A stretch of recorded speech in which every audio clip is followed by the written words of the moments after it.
시장 점유율이 95%인가 90% 하여튼 넘어갑니다. 부채 비율도 15% 아래 무차익 구조. 그러니까 재무상으로는 잘못될 수가 없는 부채 비율이고 기업이 큰일 날 일은 없는 거예요. 보시게 되면 마진율이 어때요? 영업이익률이 30%대입니다.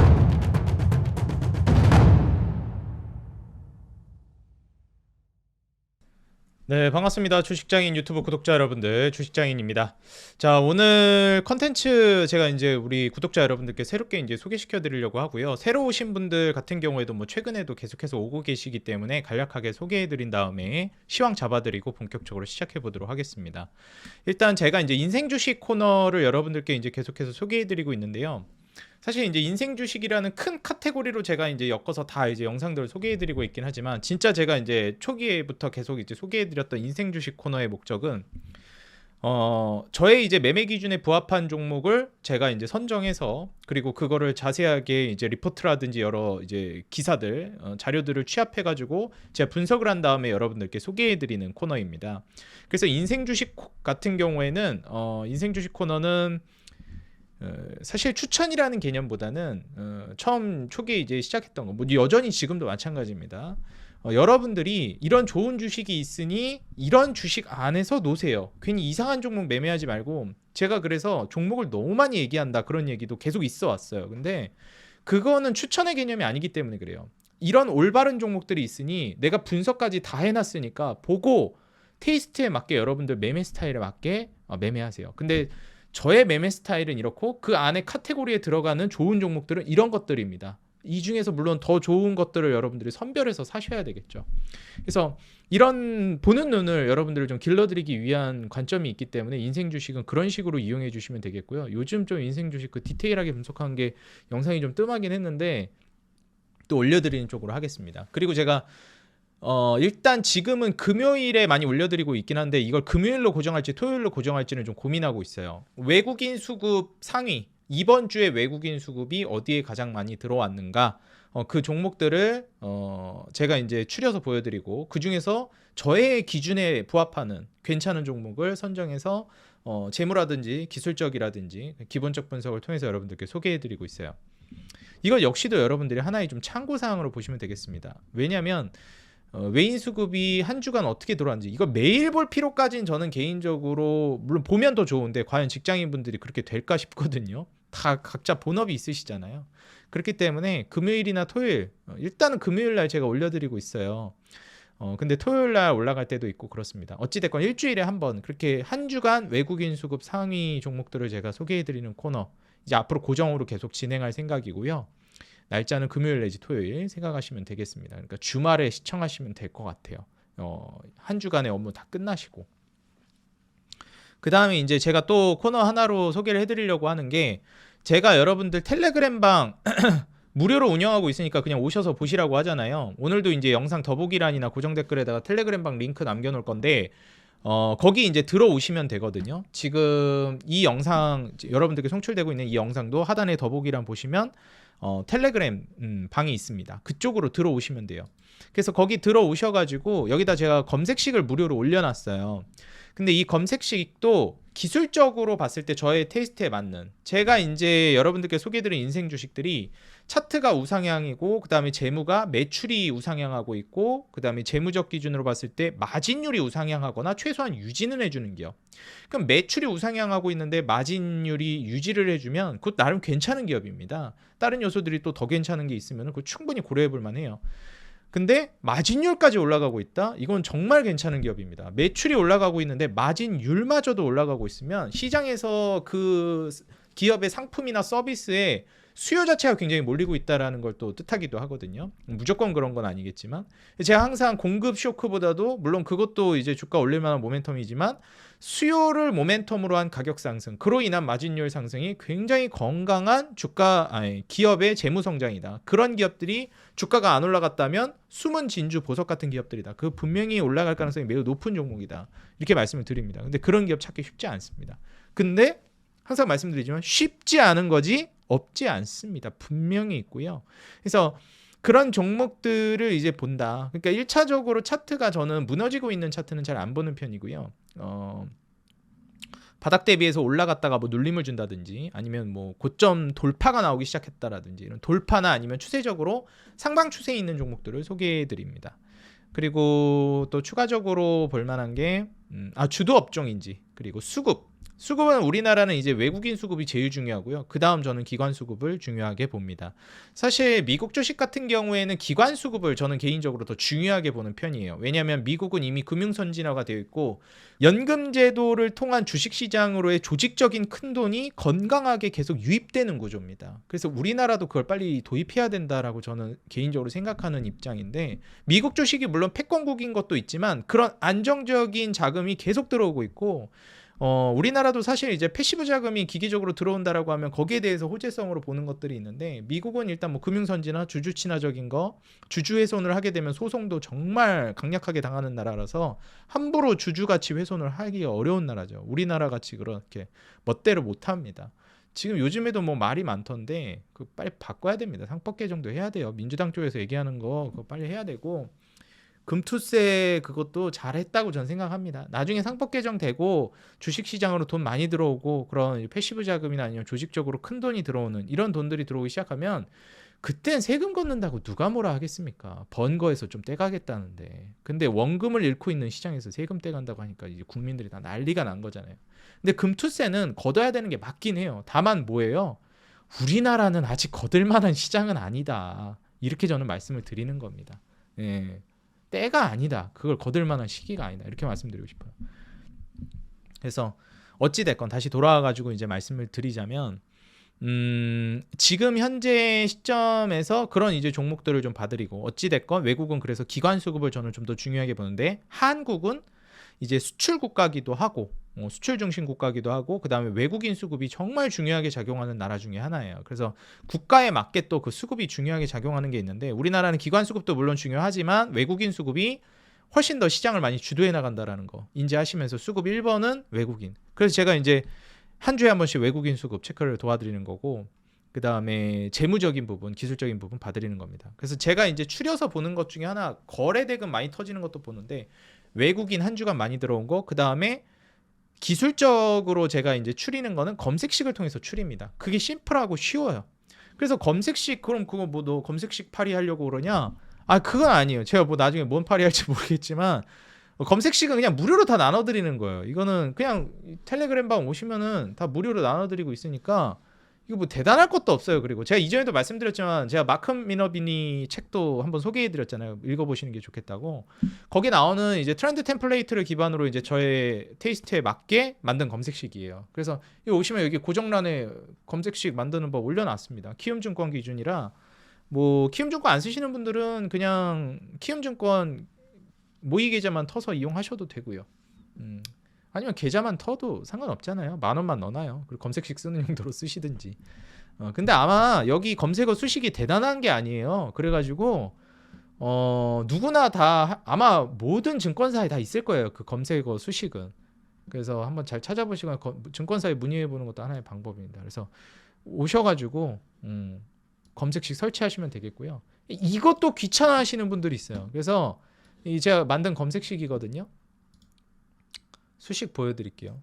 만들 줄 아시는 분들은 이게 이제 5개가 끝이에요. A, B, C, D 이 5개가 수식이니까 보고 만들 줄 아시는 분들은 이거 보고 만드셔도 됩니다. 근데 이제 제가 이 검색식을 토대로 해서 포착된 종목들 중에서 새로 포착됐거나 괜찮은 종목이다, 이거 좀 눈여겨볼 만하다 싶은 종목은 제가 이제 몇 개씩 찝어가지고 여러분들께 차트랑 재무적으로 봤을 때 그리고 수급적으로 봤을 때 어떤지 여러분들과 이제 좀 투자 인사이트를 공유하는 영상을 또 매주 주기적으로 올려드리려고 그래요. 제가 주 7일 매일 영상을 올려드리고 있잖아요.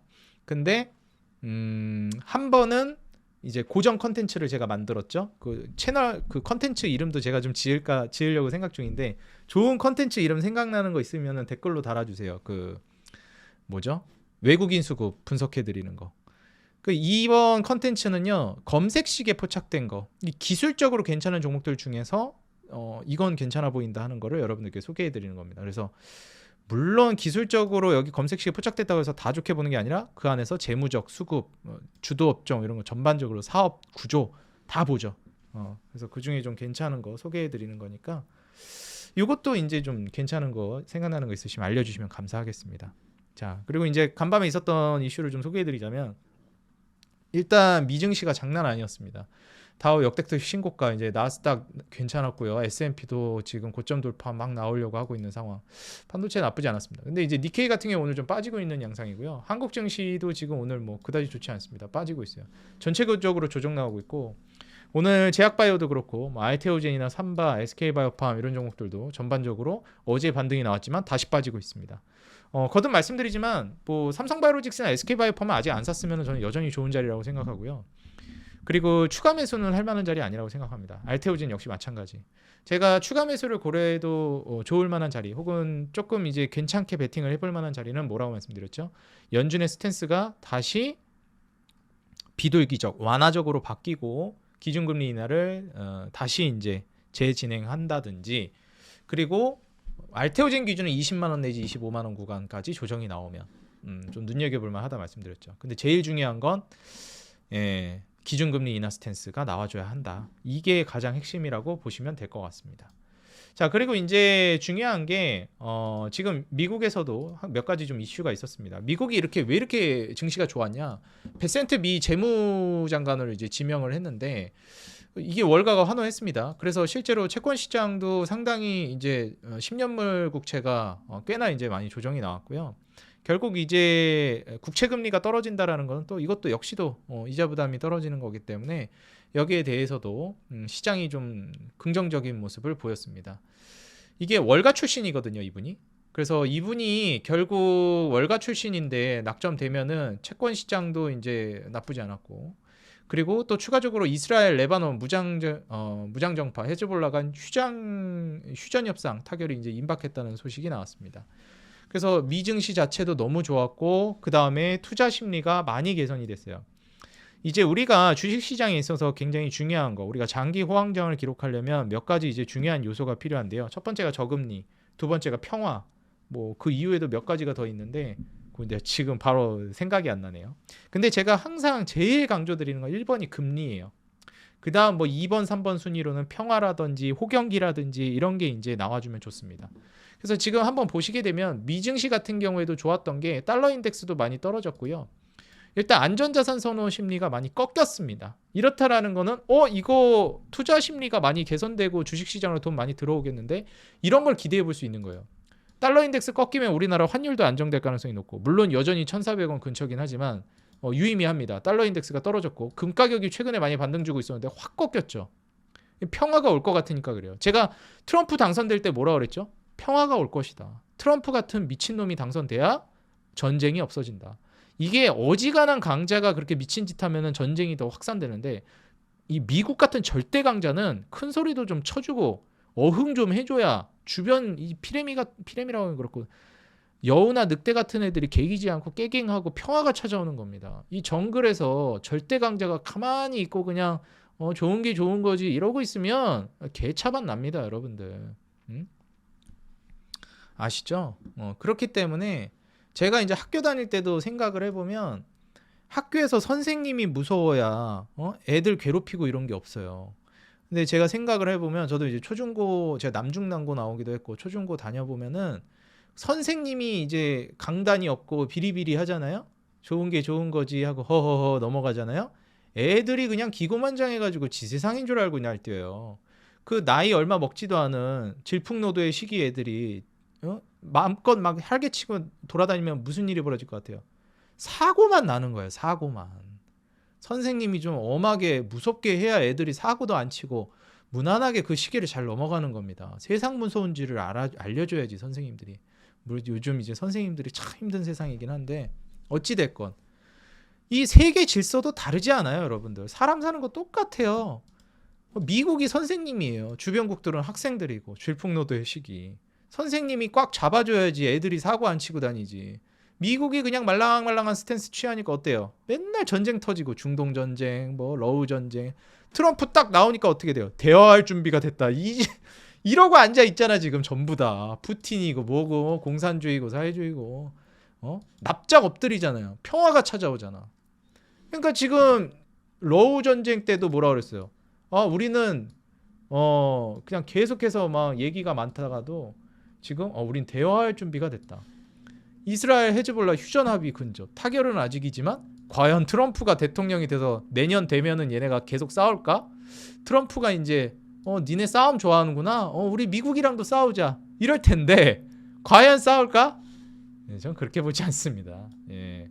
바로 깨갱 모드 들어가고 평화가 찾아올 거예요. 그럼 어떻게 되냐? 안전자산 선호 심리가 꺾입니다. 금 가격 떨어질 거예요. 제가 하나 물론 이제 제 말대로 안 될 수도 있는데 제가 하나 예측을 해보자면 아마 금 가격이 이제 더 이상 안 올라갈 가능성이 높다고 봅니다. 금 가격 떨어질 가능성이 좀 있다고 보고요. 달러 인덱스도 서서히 완화될 거라고 보고 있어요. 강달러 기조는. 물론 트럼프 정권이라 좀 이거는 강달러는 조금 제가 함부로 재단하기가 좀 조심스럽긴 한데 달러 인덱스도 점차 낮아질 가능성이 있다라고 보고 있어요. 저는. 그러면서 아무래도 이제 투자 시장의 활성화가 공격적으로 진행될 가능성이 높다고 보고 있습니다. 왜냐? 여전히 구리 가격은 낮고요. 유가 역시 떨어졌습니다. 지금 실제로 이제 공급 쇼크가 풀리니까 지정학적 리스크가 풀리니까 유가 바로 또 떨어집니다. 70불 아래로 그대로 떨어졌어요. 자, 이걸 통해서 우리가 엿볼 수 있는 건 원유 수요는 여전히 낮다. 지정학적 리스크가 해결되니까 바로 유가가 이렇게 떨어지기 시작하고 여전히 낮은 상황이라는 점. 구리 가격도 여전히 낮은 상황이라는 점. 이런 점들을 이제 고려해 봤을 때는 우리가 경기의 바로미터라고 얘기하는 게 구리 가격이랑 원유 가격입니다. 얘네가 수요를 기반으로 올라가지 못하면 경기는 여전히 안 좋다는 거예요. 근데 얘네 어때요? 꿈쩍하지 않고 있죠. 떨어지고 있고 구리 가격. 유가 여전히 지정학적 리스크 빠지니까 공급 쇼크 없어지니까 수요가 워낙에 없다 보니 바로 빠진 거죠. 원유랑 구리 수요가 없다라는 건 뭐예요? 불경기라는 거예요. 호경기면 원유 구리 수요가 바로 즉각적으로 반응합니다. 바로미터예요. 사실 우리가 이제 경제 지표를 많이 보고 경기 지표나 경제 지표 이런 걸 많이 해석하지만 그건 후행 지표거든요. 지난달 거잖아요. 혹은 뭐 지난 분기 거거나. 그러니까 느려요.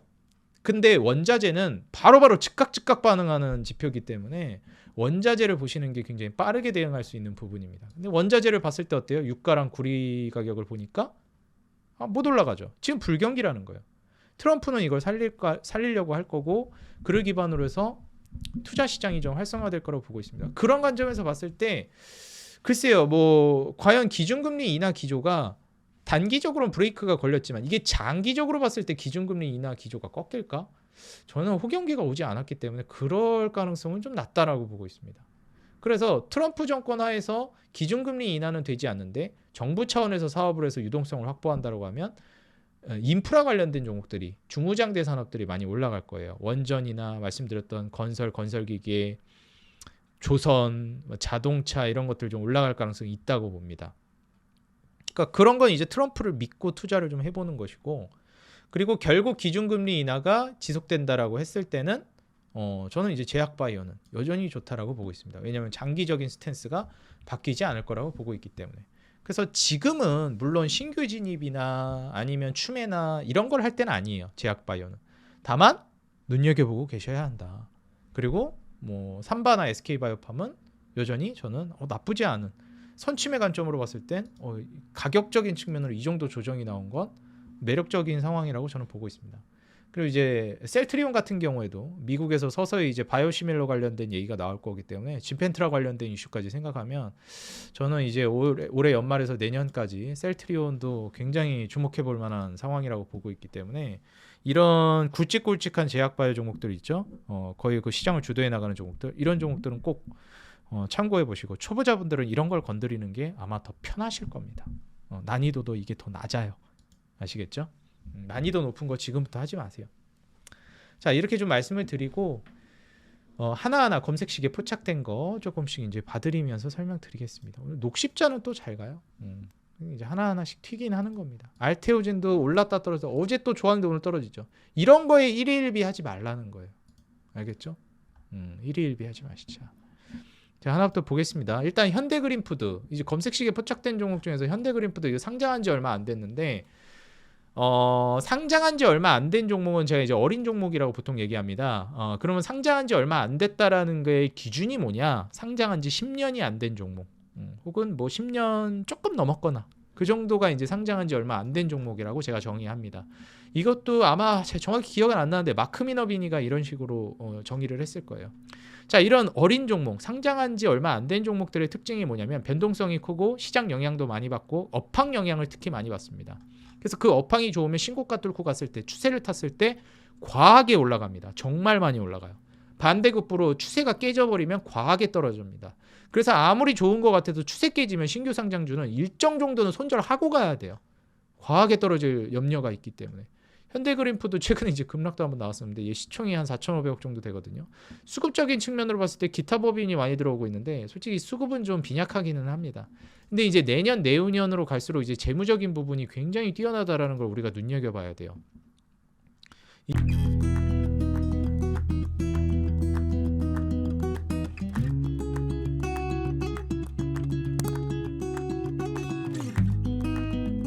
이제 24년 올해 되면서 작년에 600억대 영업이익이 1100억대로 늘 걸로 예상되고 400억 정도 되던 순이익이 800억이 넘어갈 걸로 기대됩니다.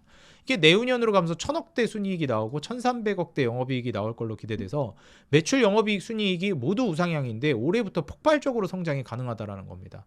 마진율도 영업이익률 3.5%에서 거의 5%까지 증가 전망이고요. 내후년까지는 5.15까지 증가 전망입니다. 2%대 순이익률은 내후년에 4%까지 증가 전망이에요. 그러니까 마진율도 올라가고 있는 상황 속에서 지금 매출 영업이익 순이익, 외형 성장과 질적 성장이 모두 이루어지고 있는 종목이라는 겁니다. 자, 여기에서 우리가 눈여겨봐야 될 만한 게 또 있는데 저평가되어 있기까지 하다는 겁니다. PER이 작년 한 10배 정도였는데 올해 한 5배, 내후년 한 4배 정도 수준까지 떨어질 걸로 예상되고요. PBR도 0.62 정도, 1.0 아래로 떨어졌다라는 거예요. 3분기 기준으로 봤을 때 PBR은 0.58배. 상당히 저평가되어 있는 종목 중에 하나입니다. 그래서 전년 동기 대비해서 보더라도 상당히 이제 개선된 모습을 볼 수 있겠고요. 4분기가 일반적으로 이제 적자 보거나 올해도 이익이 별로 안 나오는 걸 보면 4, 4분기가 그다지 좋은 시기는 아니다. 비수기다 이렇게 볼 수 있겠습니다. 근데 연간으로 따져봤을 때 매우 매력적이고 이제 우린 또 내년을 바라봐야 되잖아요. 그렇게 따져봤을 때 지금이 현대그린푸드는 상당히 적기라고 보여진다. 주봉상 차트로 봤을 때도 이제 막 매물대를 돌파하고 있는 시점이기 때문에 현대그린푸드는 지금 딱 고점 돌파, 매물대 돌파가 나온 시점에서 중요하게 바라봐야 될 만한 시점이라고 봅니다. 이때 구간이죠. 상장했을 때 요 구간. 요 구간은 이제 돌파한 거거든요. 이제 여기 신고가를 뚫을 거라고 저는 보는데 14,000원까지는 저는 단기적으로 갈 거라고 보고 있고요. 장기적으로는 이제 14,000원을 뚫고 추가적인 상승 랠리가 나올 거라고 보고 있습니다. 이제 식음료 계통이라든지 이런 종목들도 빙그레, 오리온 이런 종목들도 얼마 전에 좀 움직임이 나왔었는데 이게 전 지속될 거라고 보고 있어요. 그리고 이제 연말 소비 시즌이 이제 올 거라고 보고 있기 때문에 그 부분 역시도 우리가 이제 좀 살펴봐야 될 만한 부분이다. 아까도 말씀드렸지만 현재 미국 국채가 이렇게 떨어지고 있는 양상이란 말이에요. 쭉 한번 또 미끄러졌습니다. 이게 얼마나 지속될지는 좀 지켜봐야 되겠지만 결국 이제 실질 금리가 떨어지기 시작한다라는 거기 때문에 이 부분은 우리가 나쁘게 볼 게 하나도 없습니다. 양호하게 이제 볼 만한 부분이라고 보시면 될 것 같고 현대그린푸드 같은 경우는 일단 실적이 좋다라는 게 가장 대표적인데 이 주주환원도 지금 본격적으로 하겠다라고 얘기를 하면서 흥국에서도 상당히 이제 우호적인 리포트를 내놨습니다.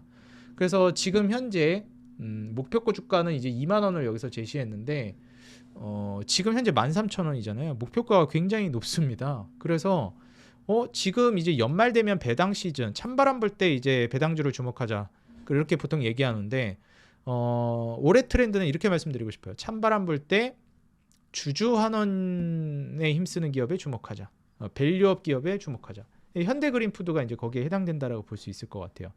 뭐 식자재 유통 이제 하고 있는데 매출 호조가 이제 외형 증가로도 나오고 있고 단체 급식이라든지 외식 물가 이런 것들이 이제 올라가고 있는데 아시다시피 최근에 이제 곡물 가격도 많이 떨어지고 있어요. 그럼 어떻게 될까요? 곡물 가격이 떨어지고 있으면은 당연히 원재료 비용이 떨어지는 겁니다.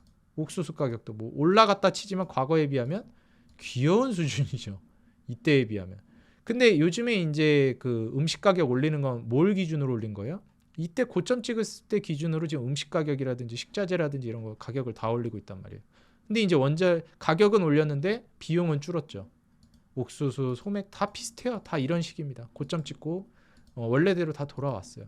근데 어떻게 됐어요? 한 번 올라간 여러분들 그 밥상머리 물가는 떨어지지 않습니다. 한 번 올라간 라면 가격은 떨어지지 않아요.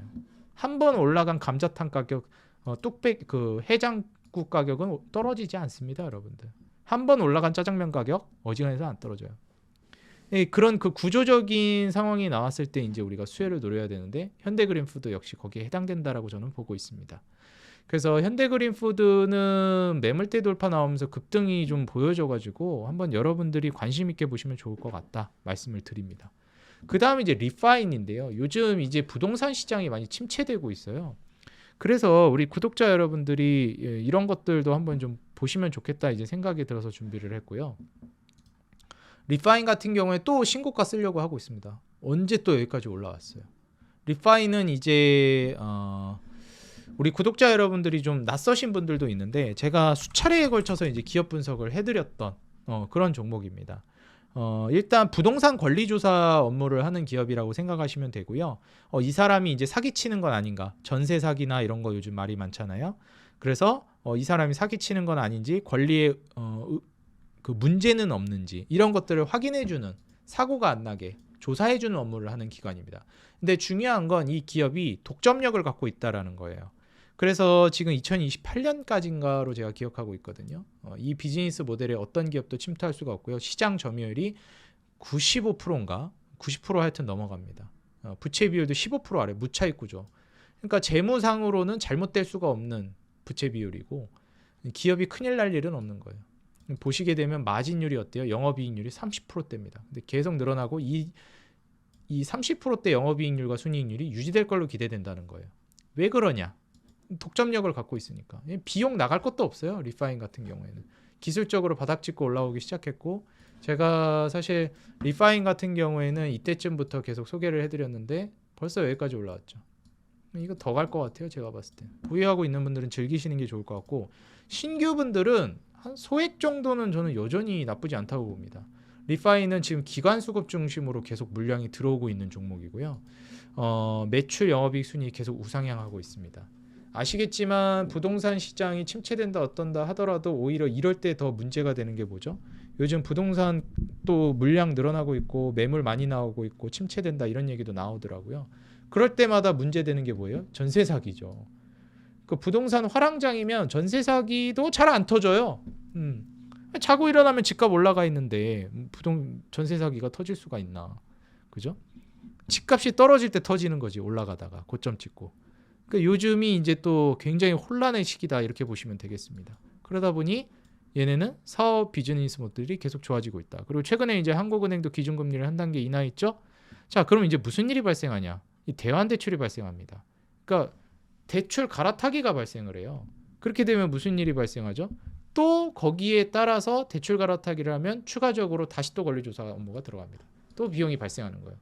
그리고 전세 가격이 올라가게 되면 리파인 같은 경우에는 거기에 맞춰서 또 수혜를 받는 종목입니다. 왜냐면 그 계약 금액의 비율로 이제 수수료를 떼기 때문에. 그래서 아무래도 부동산 시장 자체가 전세라는 제도에 대해서 회의감이 들고 문제가 되고 있는, 의심이 들기 시작하는 시장. 사실 전세라는 건 저는 없어져야 되는 제도 중에 하나라고 생각하는 사람 중에 하나인데요. 건강한 시장 구조에 해당하는 그런 제도는 아니라고 생각합니다. 좀 사금융에 가깝잖아요. 전세라는 게. 그래서 이걸 국가가 보장하는 것도 정말 저는 위험하다라고 보고 있는데, 뭐 국민 여론이 그렇지 않다 보니까 또 그런 것도 있는 것 같아요. 그래서 어찌 됐건 리파인 같은 경우에는 그런 부분들의 공포감을 이용한다라고 하긴 좀 그런데, 공포를 통해서 또 수혜를 많이 받고 있는 종목이라 리파인은 저는 주가 여기서 멈추지 않을 거라고 보고 있어요. 부동산 시장이 지금 굉장히 혼란스러운 상황이기 때문에, 지금 부동산 시장이 혼란스러운 이유 중에 하나가 정부가 규제를 계속 풀어주고 있습니다. 이번에 오피스텔 규제도 풀어준다고 하더라고요. 보통 시장이 어려워지기 시작하면 어떻게 하죠? 정부가 계속 규제를 풀어줘요. 그래서 저는 리파인은 계속 상승 모멘텀이 남아있는 종목 중에 하나다 이렇게 좀 보고 있기 때문에 한번 관심 있게 보시면 좋을 것 같습니다. SY 스틸텍 이런 것도 최근에 올라가긴 하는데 좋은데 이제는 뭐 신규 진입은 고려해볼 만한 상황 아니라고 봅니다. 그다음 현대중공업은 뭐 좋다. 조선주는 여전히 계속 좋다 말씀드립니다. 그리고 이제 효성중공업이나 현대일렉트릭 이제 그 전력 인프라 관련해서 최근에 또 부각이 되고 있습니다. 하지만 대장주는 현대일렉트릭이고 효성중공업은 부대장 정도 됩니다. 변동성도 현대일렉트릭이 좀 더 안정감이 있어요. 그래서 내가 전력 인프라를 본다라고 하면은 저는 현대일렉트릭을 보는 게 더 맞다라고 보고 있고요. 한 2027년까지는 매출이나 뭐 이익 구조는 계속해서 성장할 거라고 보고 있는 입장입니다. 그런 관점을 봤을 때는 한 번 정도 더 칠 수는 있겠는데 마찬가지로 이미 너무 많이 올라왔기 때문에 뭐 소액 정도로 제가 봤을 때는 이 고점 돌파가 나온 상황이라 단기 스윙이나 이 트레이딩 관점으로는 괜찮고 뭐 소액 정도로는 괜찮은데 고액을 들어갈 만한 그런 이제 상황은 아니라고 좀 판단이 됩니다. 근데 투자 매력도는 있다. 현대일렉과 효성중공업이 대표 종목인데 저는 현대일렉이 좀 더 메리트 있다라고 보고 있는 입장입니다. 그렇게 좀 말씀을 드리겠고요.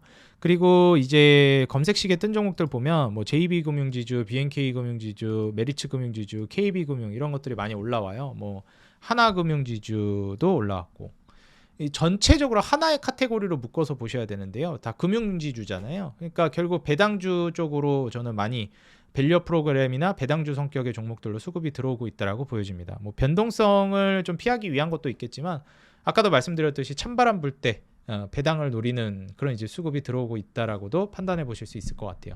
그다음에 BHI도 떴는데 사실 이거는 이제 좀 들어가기 무섭죠. 예, 두산 에너빌리티 보시라 저는 말씀드리겠습니다. 원전은 이렇게 말씀드리겠고 그다음에 또 하나엔진 여전히 저는 계속 좋다라고 보고 있습니다. 조선주는 뭐 이하 동문입니다. 현대마린엔진 뭐 역시 마찬가지고요. 좋게 보고 있습니다. 그래서 조선주는 한번 카테고리로 제가 쫙 묶어드렸기 때문에 이거는 그냥 자세히 설명드리지 않고 패스하겠습니다. 근데 체크해드리는 이유는 뭐냐면 이런 종목들의 섹터의 종목들이 시장에 관심을 받고 있다. 수급이 들어오고 있다. 검색식에 뜨고 있다. 이걸 보여드리기 위함이에요. 방금 금융지주사들이 쫙 뜬 것도 이유가 뭐예요? 찬바람 불고 있기 때문에. 날씨가 많이 추워졌죠?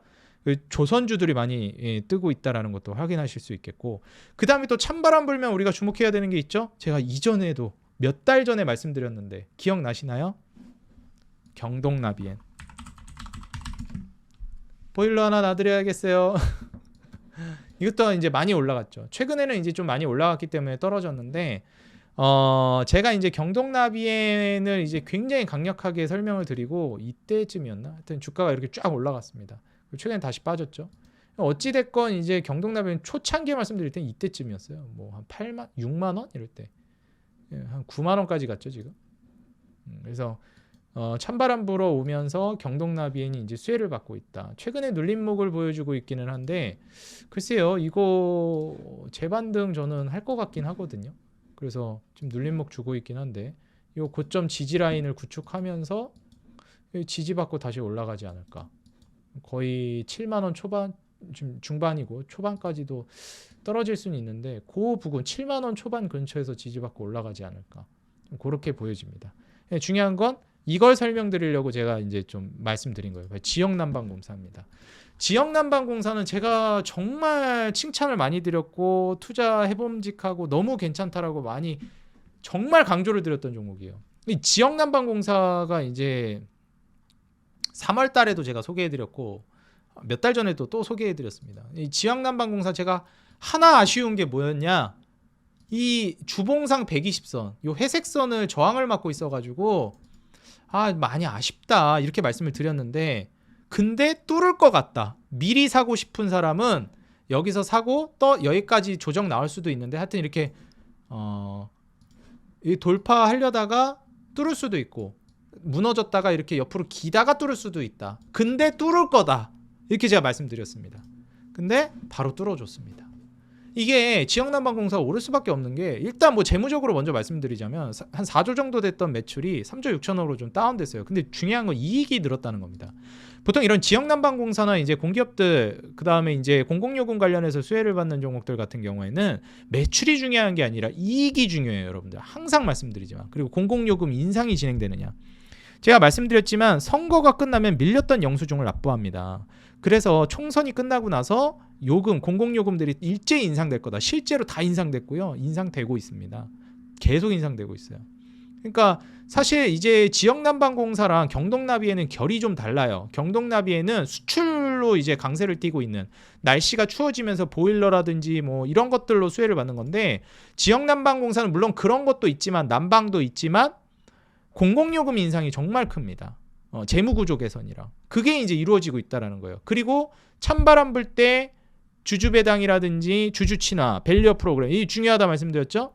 얘가 지역난방공사가 이제 본격적으로 배당이 시작될 걸로 기대되는 종목이에요. 올해부터. PER은 3배도 안 됩니다. 10배 이하면 저평가라고 하는데 PBR은 0.29. 과하게 무너졌던 종목인 거예요. 왜냐면은 계속 적자 보고 있었거든요. 정부에서 계속 떠넘긴 거지 뭐. 아, 공공요금 올리면은 표가 안 팔리는데 안 되는데 계속 떠넘긴 겁니다. 이제 계속 떠넘기고 싶어요. 어쩔 수 없어요, 정치인들은. 그러니까 이제 이 공기업이 이 지경이 된 거지. 이거 누구 돈으로 메꿔요? 이거 뭐 세금으로 메꿀 거야? 결국 정상화 시켜도 공공요금 올리긴 해야 돼요. 안 올릴 수는 없어요. 그래서 난방요금이 이제 아마 다 느껴지실 겁니다. 공공요금 인상되고 있는 걸. 어찌 됐건. 그래서 이익 구조가 개선이 이제 본격적으로 된 거고 그 안에서 이제 마진율도 개선이 이루어지고 있는 겁니다. 중요한 건 주주 친화적으로 이제 바뀌기 시작했다라는 거예요. 그게 이제 핵심인 겁니다. 그래서 배당 자체도 과거 이제 주던 배당을 고려해 봤을 때 지금 이익 구조를 생각하면은 배당금 자체도 굉장히 올라갈 걸로 기대되고 있고 이젠 기술적으로도 저희 월봉상 뚫었기 때문에 뭐 거리낄 게 없다라고 생각됩니다. 그래서 저는 이제는 오히려 돌파 매매나 이런 거 하시는 분들은 지금이 오히려 타점이다. 미리 선취매이셨던 분들은 뭐 이런 4만 원 후반에서 5만 원 초반 이런 데서 사셨을 텐데 만약에 나는 돌파 매매하는 사람들은 지금이 오히려 타점이라고 보시면 좋을 것 같아요. 이제 날씨도 본격적으로 추워지고 기회가 왔다. 어닝 서프라이즈까지 터졌죠. 날씨도 추워졌는데 거기에 맞춰서 어닝 서프라이즈 거기에 이제 주주 배당도 기대되고 배당 기대감에 날씨 추워지면 이제 배당까지.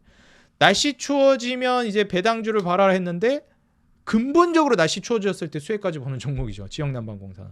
그래서 여전히 눈여겨보시고 잘 가고 있고 계속 보시라 말씀드립니다. 그리고 한국항공우주 같은 이런 종목은 지금 방산주 관련된 종목으로서 부각을 받다가 최근에 고꾸라지고 있습니다. 근데 무너지고 있는 와중에 이제 외국인 수급이 들어오고 있고 중요한 거는 이제 평화가 올 것 같으니까 방산주들이 좀 꺾이는 것 같아요. 제가 봤을 때는. 근데 자주국방이라든지 이런 부분 측면에 있어서는 주기적으로 계속 저는 움직일 거라고 보고 있고 그리고 무엇보다도 방산도 방산이지만 우주항공 산업 분야에 있어서 계속 이 수혜라든지 이런 부분들을 이제 나올 수 있을 거라고 보고 있기 때문에 한번 이런 측면은 계속 고려해 보는 게 좋을 것 같습니다. 지금 주가가 떨어진 이유는 휴전 합의라든지 평화가 올 것 같다라는 기대감이 나오면서 이렇게 되고 있다 생각하시면 되겠습니다. 하나오션 역시 마찬가지 조선주 이하 동문으로 좋다 말씀드립니다. 네, 현대 에버다임 뭐 요거는 3분기 적자 뜰 것 같아서 이건 그냥 패스하겠습니다. 화성밸브 이건 대왕고래 그 이제 프로젝트로 보는 것 같죠. 두산에너빌리티 원전 드디어 나왔죠. 검색식에 떴고 계속 떠왔고 두산에너빌리티는 원전주 중에서는 BHI가 사실 대장주 역할을 하고 있긴 한데 지표 종목 역할을 하는 장기적으로 봤을 때 정말 괜찮은 건 두산에너빌리티다 말씀드립니다. 그리고 또 최근에 변동성이나 또 배당 날씨 쌀쌀해지니까 이런 거 계속 뜨는 것 같아요. 통신주들, KT, LG유플도 최근에 이제 주주 친화적으로 계획을 내세우기 시작하면서 LG유플 많이 못 가고 있었는데 최근 급등했죠. 대장은 KT라는 거 명심하시기 바라겠습니다. 그리고 코웨이 제가 이 코웨이도 기업 분석 한번 해드렸었는데 얘는 이제 렌트 사업부로 굉장히 사업을 잘하고 있는 기업 중에 하나예요. 이것도 지금 매출, 영업이익, 순이익 모두 증가하고 있고 차트 이제 바닥에서 올라오면서 한 차례 구조적으로 매물대 돌파가 나온 종목. 그래서 이 구간에서 박스권에서 눈여겨본다면 추가 돌파도 가능할 거라고 보여지는 종목 중에 하나입니다. 매출, 영업이익, 순이익 모두 증가하고 있고요. 마진율도 뭐 과거엔 15%대였는데 이제 19%대. 그리고 순이익률도 13%대까지 증가했습니다. 그 다음에 뭐 PER은 10배 이하로 한 7.9배, 이제 6.8배, PBR은 1.1, 저평가 국면으로 이제 접어들기 시작하기 때문에 기술적으로도 재무적으로도 한 차례 더 칠만한 상황이라고 좀 보고 있긴 해요. 기관 수급 중심으로 움직이고 있는 종목 중에 하나고요. 그래서 한번 눈여겨보시면 좋을 것 같습니다. 현대엘리베이가 이제 최근에 본격적으로 매물대 돌파가 나왔는데요. 현대엘리베이는 지금 저는 또 타점이 왔다라고 보고 있습니다. 말씀드렸듯이 중후장대 산업들이 이제 움직일 건데 5만 원이 이제 매물대였거든요. 여기가 이제 고점 돌파를 해야 하는 중요한 자리였는데 여기를 이제 본격적으로 돌파하기 시작했다. 이제 아마 추세적 급등이 나올 가능성이 굉장히 높은 종목이다.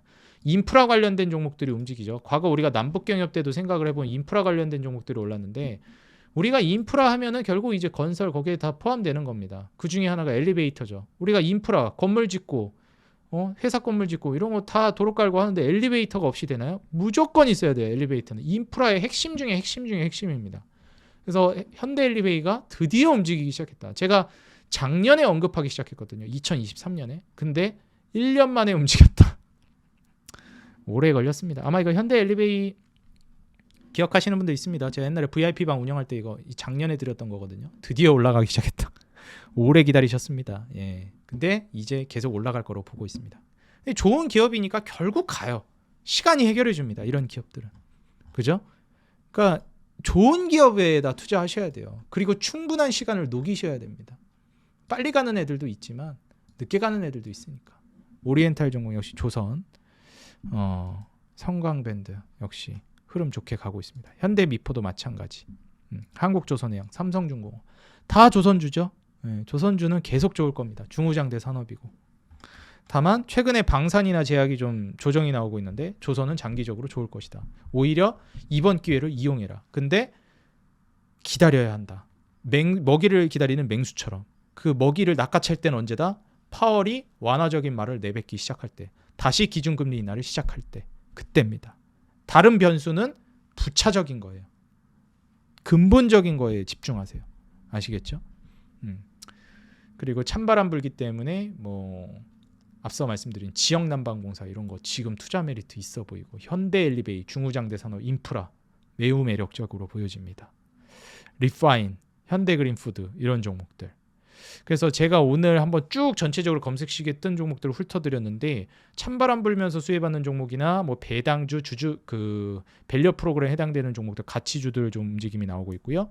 중후장대 산업들 제가 계속 강조드렸던 움직임 나오고 있고 제약바이오 좀 조정 나오고 있는 상황 안에서 이런 종목들 개별 종목들이 조금씩 움직인다.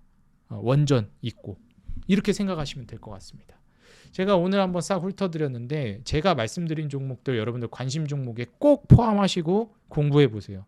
여러분들 실력, 여러분들 주식 실력 늘리는데 도움이 되면 도움이 됐지 손해날 게 없습니다.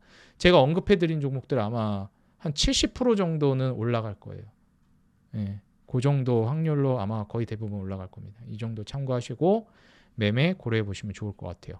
오늘 영상 도움이 됐다 하시는 분들은 좋아요랑 응원 댓글 꼭 달아주시면 감사하겠고요.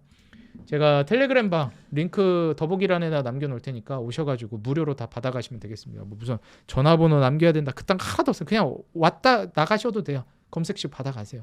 근데 여기다 제가 시황 자료나 이런 것도 다 올려드려요. 기업 분석이나. 그러니까 여기서 다 그냥 오셔서 무료로 정보 받으시면 되는 겁니다. 그냥 단순히 여러분들 위에서 이제 정보 제공하려고 하는 거예요. 뭐 저한테 이익 될 거 하나도 없는데. 그러니까 와서 받아가시면 됩니다. 그리고 제발 실력 늘리셔서 돈 많이 버세요. 그래야 저도 돈을 많이 버니까. 알겠죠? 아직 구독 안 눌러주신 분들 있습니다. 새로 오신 분들 구독 한 번씩 눌러주시면 감사하겠고요. 그 다음에 좋아요, 알람 버튼도 한 번씩 눌러주시면 감사하겠습니다. 여러분들 사랑에 힘입어서 뭐 언제 벌써 또 이제 3만 명 넘어갔어요. 5만 명 넘어서까지 10만 명까지도 우리 개인 투자자 여러분들의 수익 그 하나만을 위해 여러분들이 돈을 벌어야 제가 돈을 번다는 모토로 정진해 나가겠습니다. 여러분들 응원 댓글 짧게나마 한 줄 달아주는 거 너무 큰 힘이 되고 있습니다. 꼭 짧게나마 한 줄씩 달아주시면 감사하겠습니다. 저는 다음 영상에서 더 돈 되는 종목, 도움되는 정보로 찾아뵙겠습니다. 지금까지 주식장인이었습니다. 감사합니다. 행복한 하루 되세요.